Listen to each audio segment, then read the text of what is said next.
rap is one type of poetry. According to India, hip hop is honey sing, and it really isn't. Kind of sur, lay, tal kind of thing. It's just not like that. It's not restricted to that.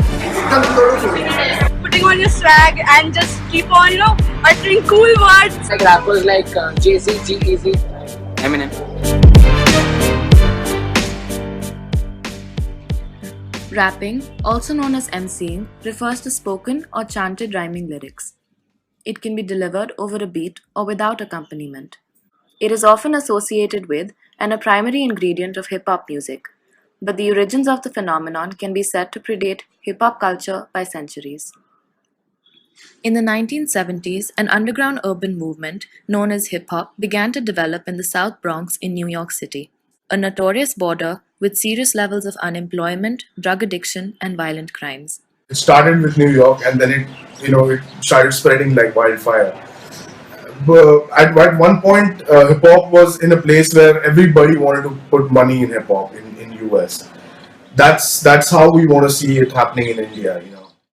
The youth of South Bronx realized that the music around them was in contradiction to their lifestyles. This gave rise to a new form of movement as a medium of self-expression, which later came to be known as hip-hop.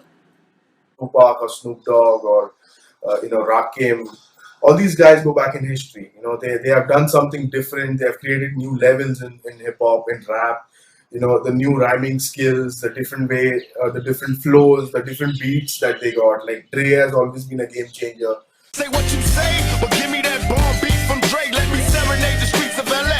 From Oakland to Sac. When people ask me about the history of, how rap has become what it is today in India, the first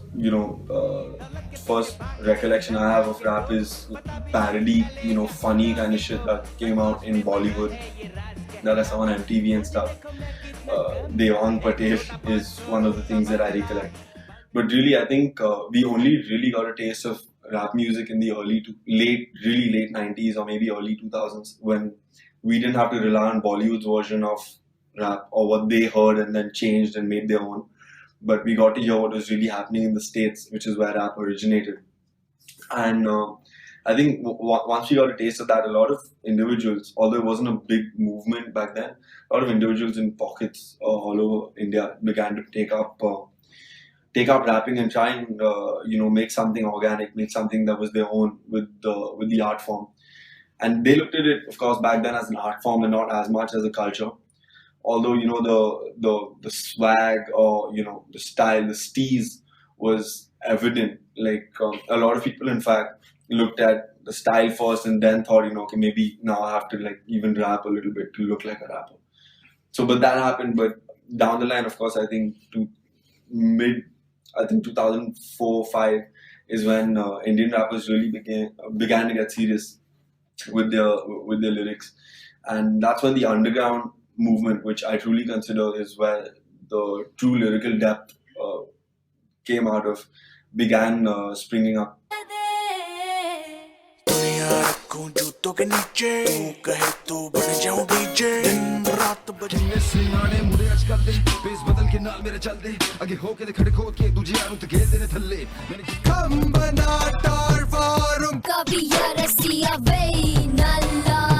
We as Indians began rapping in our mother tongues really late, but now there's rappers doing Hindi, Marathi, Bengali, Tamil, Punjabi, everything. So the fact that India's population is so fragmented and not all of them grasp English or even just Hindi that well is kind of being tackled now, because each community has artists coming out of it. It's basically just letting the world know who you are in a poetic manner. So that's what hip hop as a culture gives you. It encourages you to be yourself, and that's the most important part in hip hop as a culture. Because if you're trying to step into somebody else's shoe and representing somebody else's lifestyle, then you're not being honest to yourself. Hip hop is also about creativity, so it's not just about stating facts. So being creative with this, being skillful with this, but at the same time representing for who you truly are. Because when you represent who you truly are, you're representing for a whole bunch of people. And to me, that's what hip hop is about: creativity and originality. But we as Indian hip hop artists always have to be aware of and take cognizance of is that we are not from New York. We are not from California. We are not from Atlanta. And I'm a kid from Bombay. I'm not going to talk about guns. I'm not going to talk about selling cocaine because I mean that's just some fantasy stuff to me. Being a female rapper, I was welcomed by everybody because there's a lot of scarcity of female rappers in India. So yeah, it's like 1 in 50 rappers. Soldier, I ain't Mrs. Smith. Do it big, I'm hip hop's monolith. Girls sell their souls for a cameo role, but I'm the type of chick that you can't ignore. Misconceptions with rap. I don't even know where to begin. Every rapper in India is not a variant of Honey Singh. He does not represent who we are or what we do. He barely ever raps. He's a music producer who uses rap vocals once in a while on his songs. इसे कहते हैं hip hop is not hip hop. इसे कहते हैं hip hop, बेटे इसे कहते हैं hip hop. $1 million, I don't give a damn. कुड़ियाँ शुड़ियाँ, I don't give a damn. बड़ी है सोच मेरी, बड़े हैं plans. जो कुछ भी हूँ आज, cause of my fans. Another thing that really gets me aggravated is that people assume that rappers are just supposed to curse a lot. Because Honey Singh's first song, which was about parts of anatomy, became extremely popular, and that was one. Then there was Eminem, who didn't have the cleanest of discographies.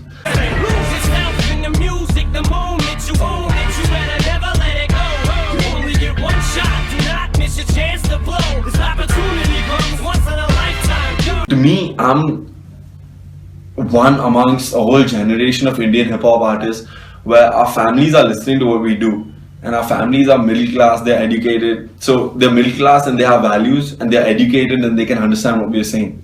So we can't get away with anything unless we're ready to get kicked out of the house. And I'm not, and a lot of us are not, because that brings me to the third misconception. I'm not ready to get kicked out of the house because I'm broke.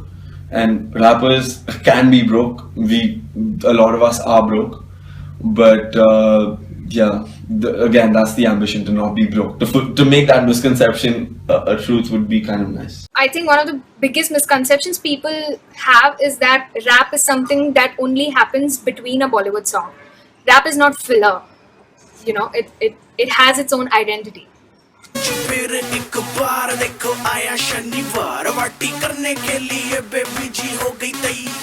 They get to know I'm a rapper, they start asking me for party favors, and you know what I mean. I'm not a drug dealer, and rap is an art form. It's not a nicer way of saying that I sell coke or I sell weed.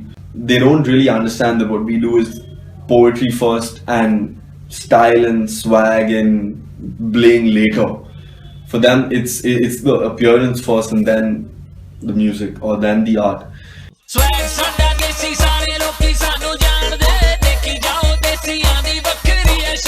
Battles are coming to India now. Shouts out to Poetic Justice, shouts out to his crew elsewhere.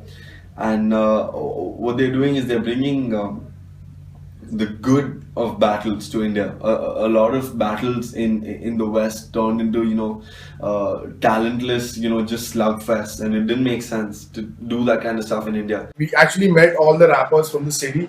We all came together. We started Cypher Mania. Cypher Mania was just like a rapping session, like a jam session. We had no place to do it, so we did it on the streets, literally on the streets. Bandra, Carter Road, maybe, or like Bandstand and stuff like that. It was fun. There were cops were involved in a couple of sessions, but we then decided to have a fixed place, which is the other Narli Bagh.